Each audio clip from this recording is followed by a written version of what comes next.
In this video, I'm going to show you exactly how to change your Slack workspace name step by step. This is a simple but important setting, especially if your team is rebranded, changed focus, or you just want a cleaner, more professional workspace name. The process only takes a couple of minutes, and I'll walk you through it slowly so you don't miss anything. Before we jump in, if you find this tutorial helpful, make sure to hit the like button and subscribe to the channel for more easy software tutorials just like this. Alright, let's get started. First, open your browser and go to Slack. Make sure you're logged into the workspace where you want to change the name. Once Slack loads, you should be on your main Slack homepage, where you can see your channels, direct messages, and the left sidebar. Now, look at the left sidebar carefully. Scroll if needed and hover your mouse over the Admin section. When you hover over Admin, a menu will appear.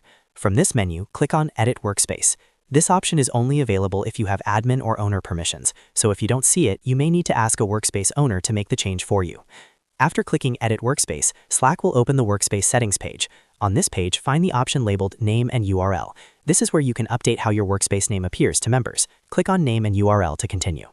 Now you'll see a text field where your current workspace name is displayed. Click inside that field and type in the new name you want for your Slack workspace. Take a moment to double-check the spelling and formatting, since this name will be visible to everyone in the workspace. Keep in mind that changing the workspace name does not delete any channels or messages. It only updates the display name.